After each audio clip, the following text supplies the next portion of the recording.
Good morning, it's afternoon now, colleagues and students. This is Mr. S.A. Totsho from KSD TVET College. So this is a pre-recorded video because of the unrest. So you can leave the comments down below for any questions that you might have, but I cannot take them right now, but I'll try to answer them as quickly as possible. You can anyway come back here and also see the answers where they are available. So this is Mr. Totsho, as I said before, for data communication and networking, level 4. So I'm going to talk about topic 3 and topic 4. So topic 3 is a synchronous asynchronous communication in computers. So we know that data communication is about connecting or communicating to someone else. So we are using technology, computers in this case. So this is a taxonomy of current communication system. So taxonomy is a way of explaining a system by classifying their parts and functions. So one way of looking at communication system will be to look at the components of the systems and see how they are arranged and connected. So data communication system components include those ones on your right. These were the basic components of a data communication system, which are showed on the picture. So we have there a message, a sender, a receiver, a transmission medium, protocol. And then we'll see which one, which is which. Then these are the characteristics of data communication. So the effectiveness of a data communication system depends on 4 fundamental characteristics, where we have delivery, accuracy, timeliness, and data. So the system must deliver data to the correct destination. Data must be received by the internet device or user, and only by that device or user. Then we have accuracy. So the system must deliver the data accurately. Data that have been altered in transmission and left uncorrected are unusable. Then we have timeliness. So the system must deliver the data in a timely manner. Then we have a jitter, and this one refers to a variation in the data packet arrival time. Then these are the trends that we normally see.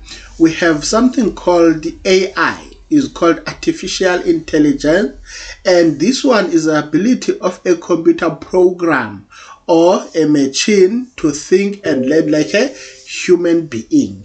And then we have also hence the picture there, I got it from the internet. I think it's close to the real stuff. Then we have something called Internet of Things. So this one is mostly abbreviated as LOT. It is a term used for a network of internet connected things or objects being connected to the internet. So these objects can then collect and exchange data, as you can see on the picture. So everything technological, it is connected one way or another.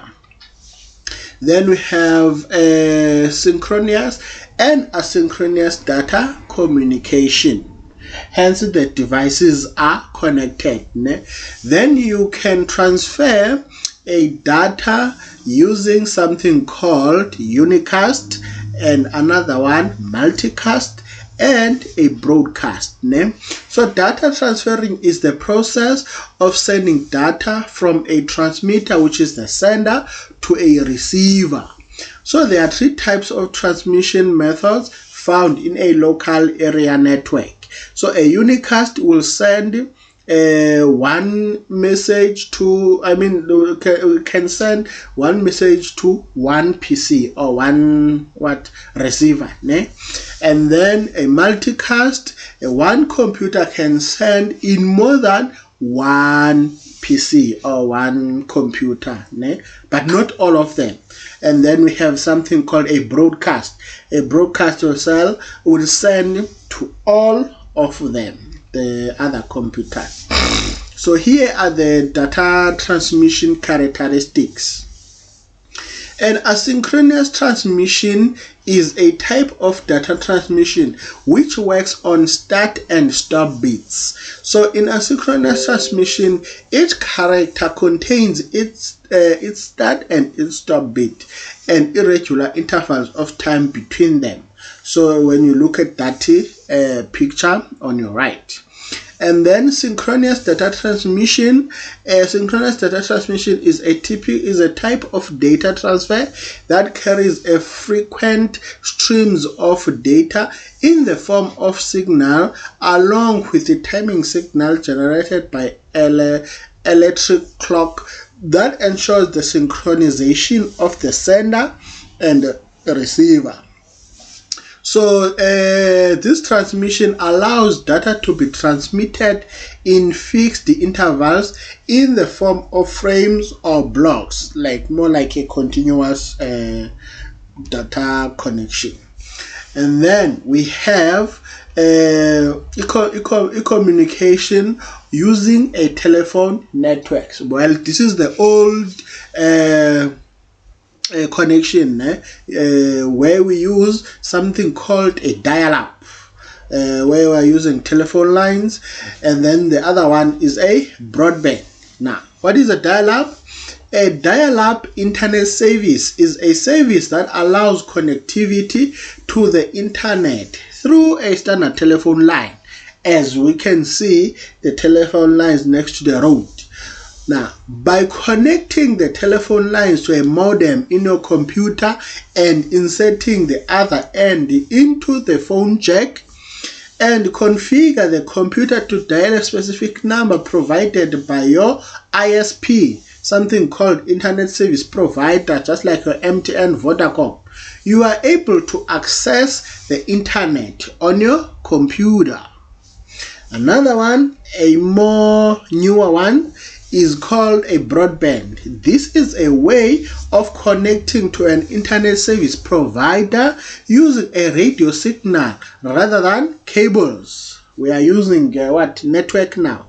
Yeah, something called network is. So this kind of internet is best suited to areas where there are no fiber or cable line. So if you live in an outlying area and need a wireless internet for a home or without a phone line, this could be a good option for you. The one that we are using in rural areas. Ne? Then we have these types of network services, something called a dial-up line and a dedicated line.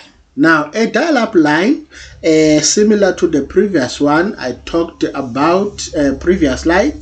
So a dial-up connection is a connection that is connected through a regular phone line, the cable. When that phone line is connected to a modem and then configured to dial a specific number, at the image there you can see there is a number which is called 404-555-1234. It's an example, but you can use your 073 wara number. Ne? And then it is the slowest form of internet connection, but that is result of also being the most inexpensive, if it's not free, form of internet access available to users. But we are no longer using that one, or it is being used but behind the scene. So we have something called now a dedicated line. So a dedicated line is a telecommunication path between 2 points that is available 24 hours a day for use by a designated user, individual, or a company. So it is not shared in common among multiple users as dial-up lines are. A dedicated line can be a physical path owned by the user or rented from a telephone company, in this case Telkom, in which case it is called a leased line. Here is an example on your right, where you have a client office, and then you have that line, telecom line, connected to a soft net POP, which is their router, and you are able to connect to the internet. Then here are the 5 types of digital dedicated lines, which is the leased lines. So the first one is ISDN lines. The second one have DSL line. The third one we have FTTP line. The fourth one we have a T-carrier line. And the last one is called asynchronous transfer mode. Not the ATM that we use to draw money. No. This one is for the digital transferring of data. So ISDN lines for the small business and home user. ISDN line provides a faster transfer rate than a dial-up telephone lines. Not as widely used today as in the past. So integrated service digital network is a set of standards for a digital transmission of data over a standard copper telephone lines. Then the second one, we have a DSL. This one is a popular digital line alternative for the small business or a home user. So a digital subscriber line transmits at fast speed on existing standard copper telephone wiring.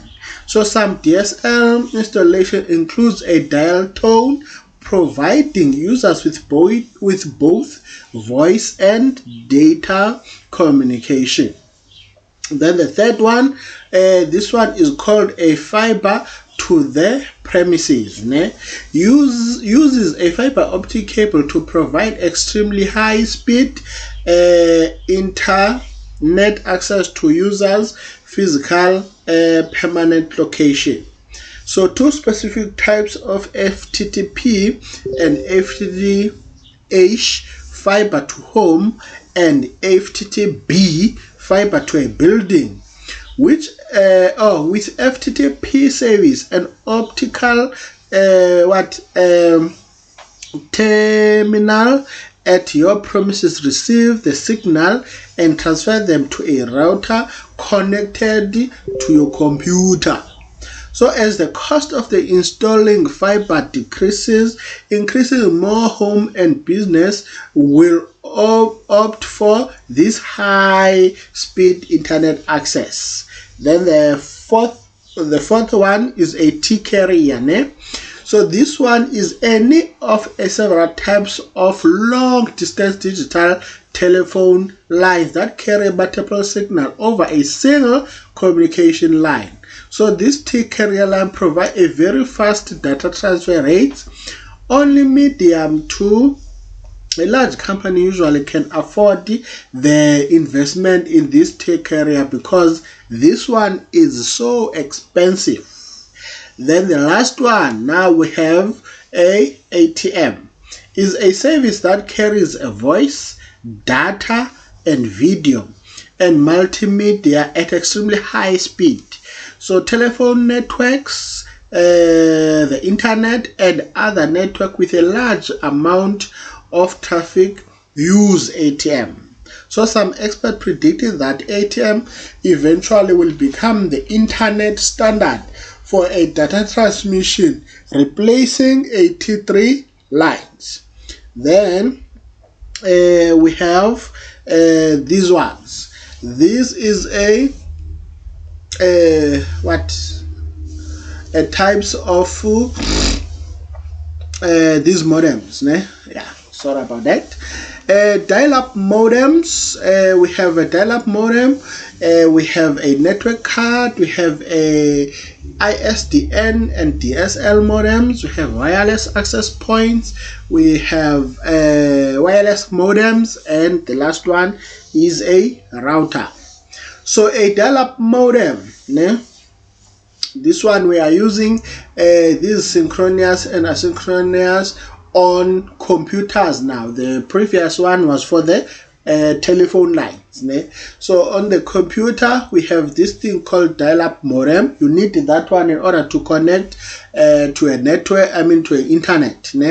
So as previously discussed, a computer's digital signal must be converted to analog signal before they are transmitted over a standard telephone line.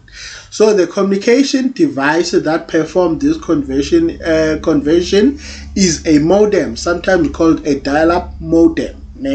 Obvious, most of us saw this modem thing that was inserted as a USB stick on our laptops in the olden days.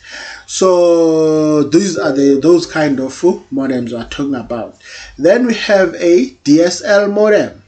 An ISDN modem sends digital data and information from a computer to an ISDN line and receive a digital data and information from an ISDN line. So a DSL modem sends digital data and information from a computer to a DSL line and receive digital data and information from a DSL line.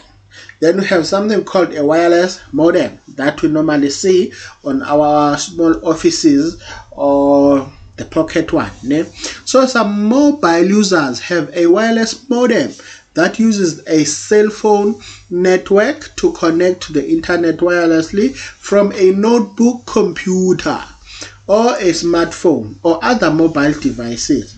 Wireless modem which have an external or built-in antenna are available as PC cards or express cards modules or a flash cards. So those small things you put on your USB port on your laptop. And then we have a network card. So this one, if you have a desktop, you can have a network card so that your computer will be able to connect on the network or Vodacom network or Cell C, Telcom and all those networks. But you need something called express card module. So or a USB network adapter or a flash that enables a computer or device that does not have a network capabilities to access a network. So this card coordinates the transmission and receipt of data, instructions and information to and from the computer or device containing the card. Then we have something called a wireless access point. I think these ones you normally see them at the campus. Maybe you don't know if they are wireless access points, but anything that is there looks fishy. Well, it's an access point. So a wireless access point is a central communication device that allows computers and devices to transfer data wirelessly among themselves or to transfer data wirelessly to a wired network. So a wireless access point have a high quality antennas for optimal signal, hence they are installed outside. They can withstand winds, heavy rain and also some sort of storms. Then we have the new one, the last one, which is called a router. Now a router is a communication device that connects multiple computers or other routers together and transmits data to its correct destination on the network.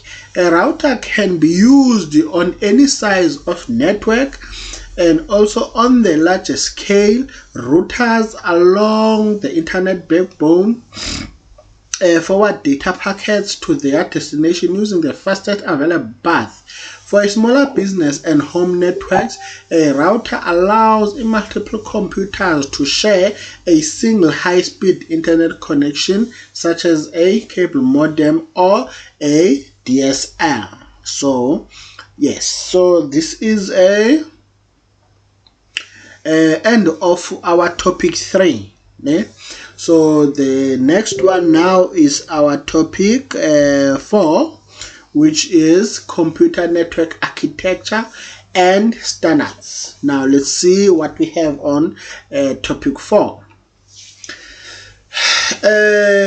We have two network types: the computer network types and standards. We have something called a client or a server network, and a peer-to-peer network. Yeah? So network architecture is the design of how computers, devices, and other media are connected in a network. So there are here are the two main categories of network, where we have a server. You see the black and white image there. We have clients, which is you having your computer, your laptop, or your phone connect to the internet and request a page from Google. The server one, the black PC. Ne? So that is a client server. Then a peer-to-peer, the below picture there, we have computers that are connected to each other. It's called a peer-to-peer. Now, what is a client-server network? So, on a client-server network, one or more computers act as a server. So, the other computer on the network requests services from the server.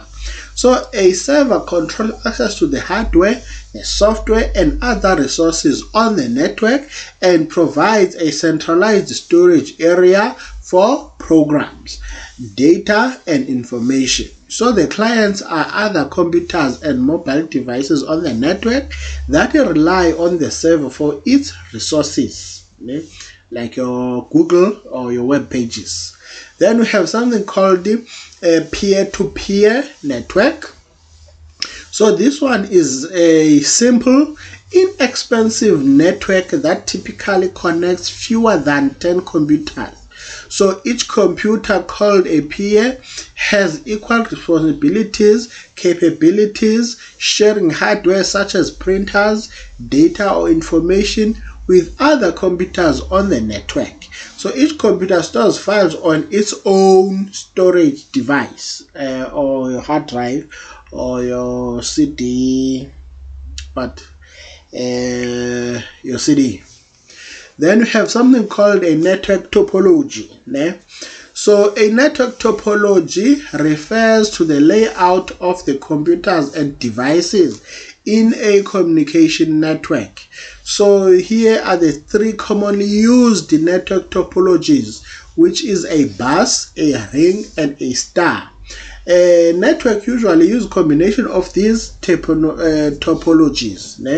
Then here are the categories. We have a star topology, we have a bus topology, we have a ring topology, we have a mesh topology, we have a tree topology, and the other one, which I did not mention here, is called a hybrid topology. But let's look at those ones that I wrote in here. The first one is called a star topology. It looks like a star. Here it is. You can look at the picture while I'm trying to explain this one. All of the computers and devices are nodes on the network connect to a central device. Here we are using a hub or a switch, but today we are using switches. Two types of devices that provide a common central connection point for nodes on the network are switches. So all data that transfers from one node to another pass through these switches. Just when you look at the picture on your right. Another one is a bus. So a bus consists of a single central cable, a big cable, to which all computers and other devices connect to it. So the bus is the physical cable that connects the computers and other devices So thus, in a bus network, transmission data, instructions, and information, in both directions. When sending device transmits data, the address of the receiving device is included with the transmission so that the data is routed to the appropriate receiving device because of its address. Then we have a ring topology. This one, cable forms a closed loop, which is a ring around the shape-like structure, with all computers and devices arranged along the ring. So data transmitted on the ring network travel from device to device around the entire ring in one direction. When a computer or a device sends the data travels to each computer on the ring until it reaches its destination. Obviously, also this one, it has a tag in order to know which computer it is destinated to. And then we have a mesh topology. So this one is a network setup where each computer and network device is interconnected with one another. So this topology setup allows for most transmissions to be distributed even if one of the computer goes down. It is a topology commonly used for wireless networks. Right side is a visual example of a simple computer setup on a network using a mesh topology. Those computers there that are connected, all of them are connected to each other. Then we have something called a tree topology. There is a type of network topology where the devices are organized in the form of a tree. The tree topology, a hierarchy is formed by the branching cable having no loops that connects the root with all other nodes for communication. So tree topology is more expensive because it is densely wired. Then we have a standard for industry network architectures. Now, main network protocols. We need some language in order to connect. There is something called TCP/IP and HTTP. So these are the two protocols that we use to communicate to each other or using our computers. And then these things need to be secured. And then we have two other ones which are called HTTPS, SSL, and SFTP. So these three are used to secure the main network communication protocol. And also the third one, we have something called a network management protocol. This one is SNMP and ICMP. You have you can check the full description of this will be your task, so you can put them on the description below. These two, they govern and maintain our protocols. So those are the management. The second one are security, and the top one are the main protocols. Then we have these architectural for local and wide area network. Then we have a channel. These are the techniques and features in order to connect using this channel on the local and wide area networks. So we have something called a point to multi-point channel and a multiple access channel. So the first one is also known as a broadcasting medium, not to be confused with a broadcasting channel. So in this channel, a single sender transmits multiple messages to a different destination nodes. All wireless channels except radio links can be considered as broadcasting media, but may not always provide a broadcasting service. Alright. Then we have a multiple access channel. So in this channel, multiple senders transmitting multiple possible different messages over a shared physical media to one or several destination nodes. So this requires a channel access scheme, including a media access control protocol combined with a multiplexing scheme, which need so this one needs a MAC address. Then we have something called a relay channel. So in this channel, one or several intermediary nodes called the relay, repeater, or a gap filler node cooperate with a sender to send the message to an ultimate destination node. Relay nodes are considered as a possible add-on in the upcoming cellular standards like 3G PP, long-term evolution, LTE. Then interference channel. I think this one, okay. Then interference channel, this one, two different senders transmit their data to different destination nodes.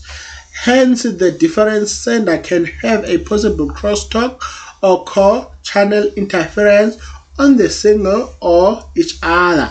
So the intercell interference in cellular wireless communication is an example of the interference channel.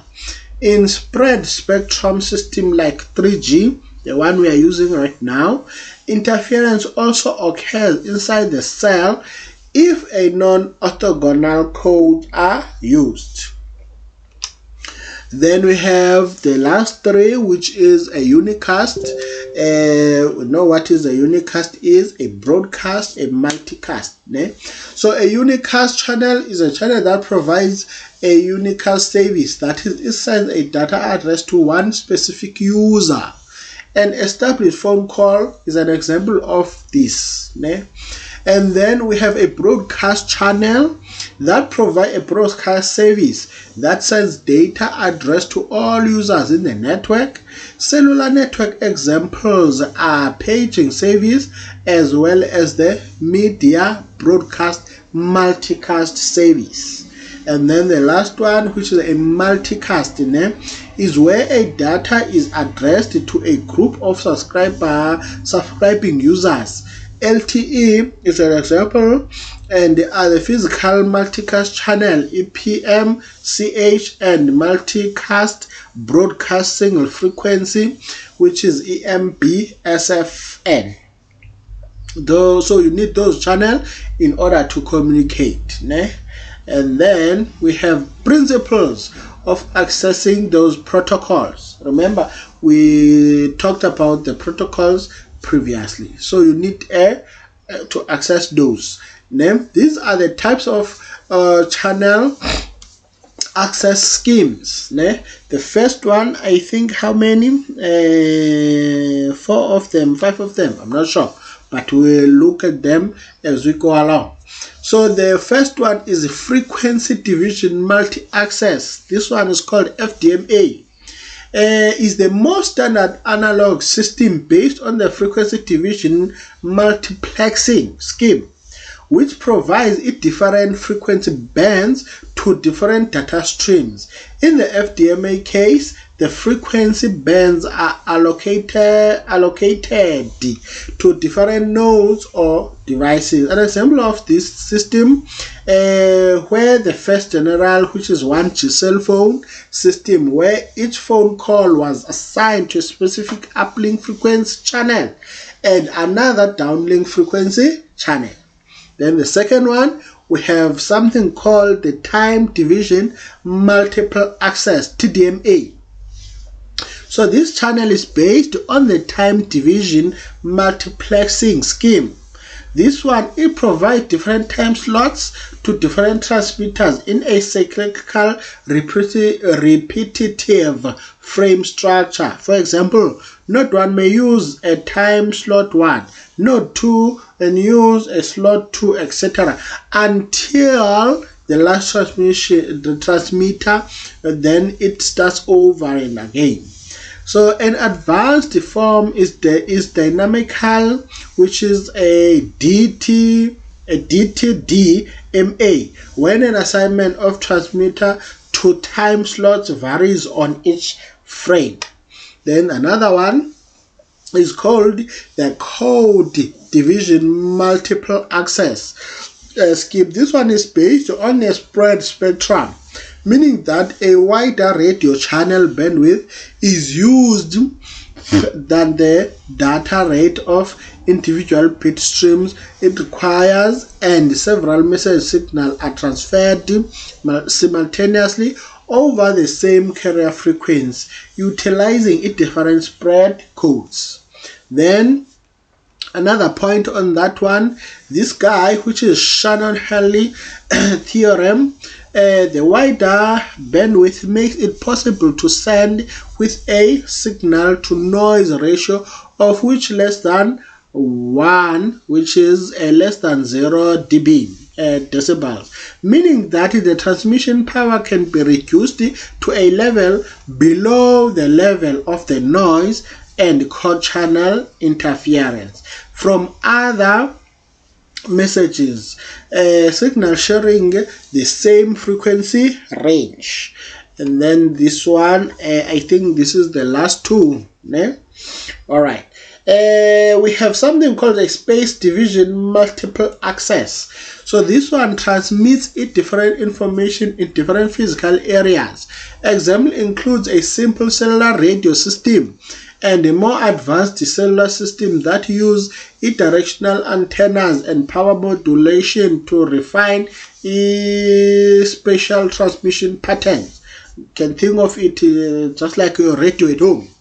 So, and also we have a PDMA, power division multiple access, based on using invariable transmission power between users in order to share the available power on the channel.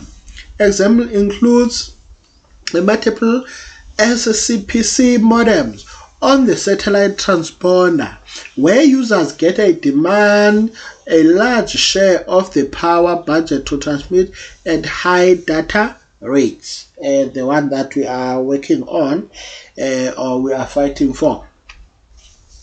Then we have a purpose of a local area network.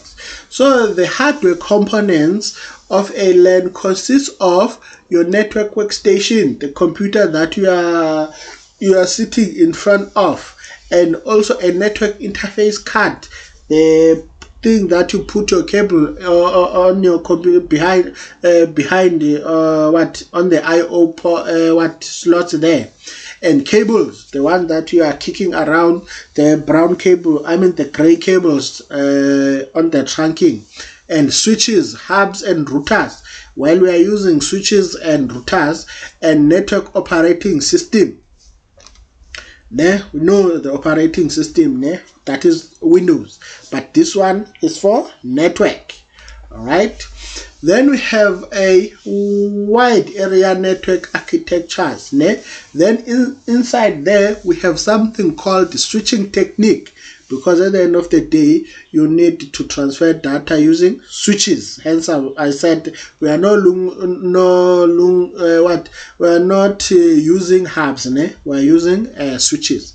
So we have something called circuit switching technique.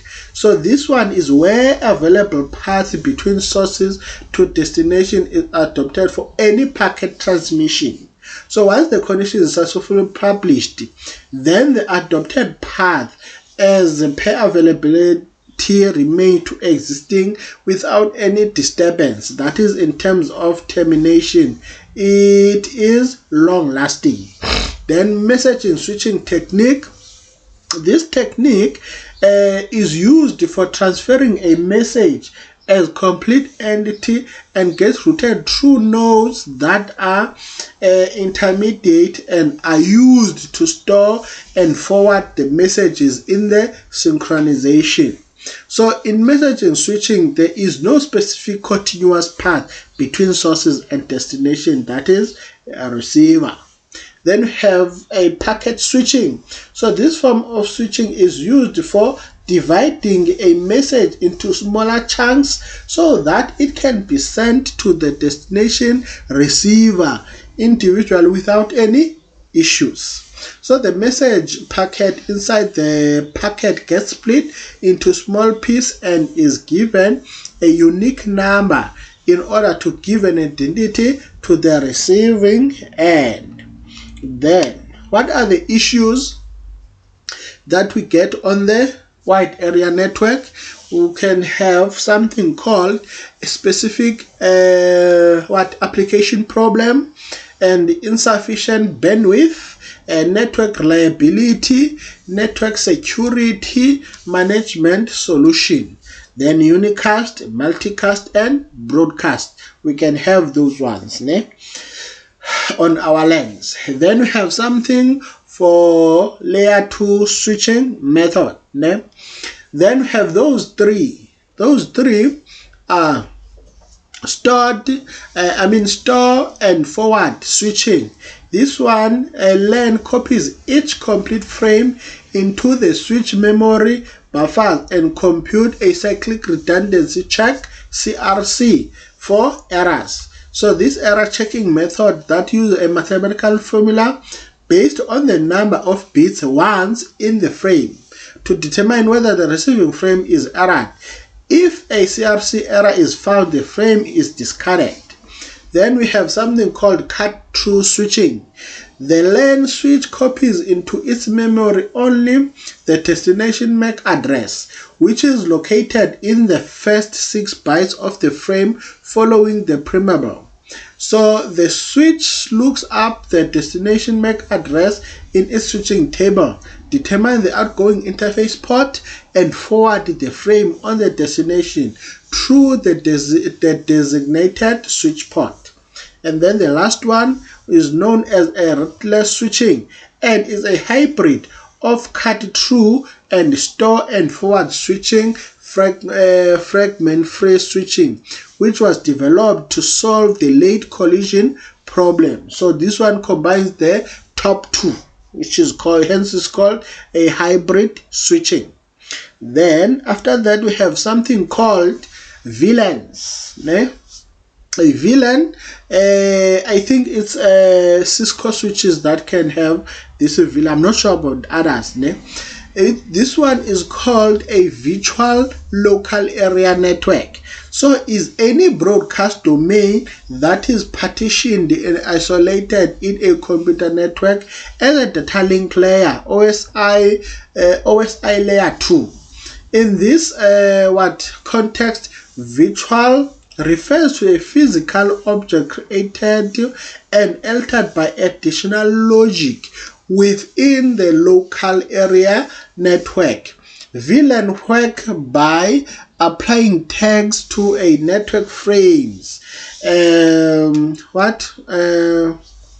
Network frames and handling these tags in a network system, creating the appearance and functionality of a network traffic that is physically on a single network but acts as if it's a split between separate networks. So it's like your switch, you split the ports and you assign those ones to exams, you assign other ports to finance, you assign other ports to the laboratories, you assign the other ports to HR, for instance, but on the same switch.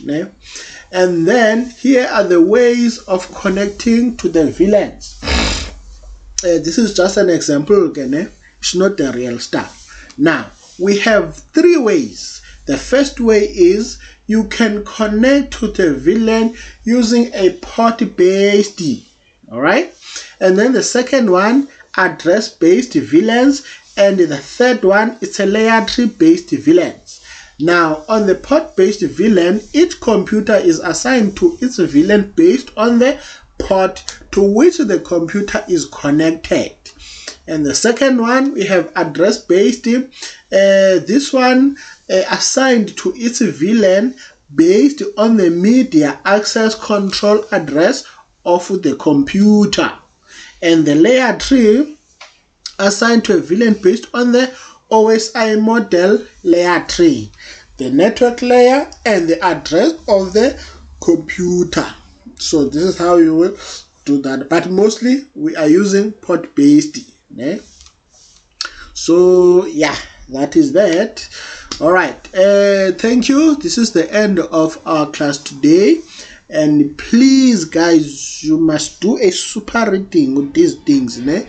They will help you. All right, so good luck with your exam, and we'll see you level 5 if there is level 5. Thank you, bye.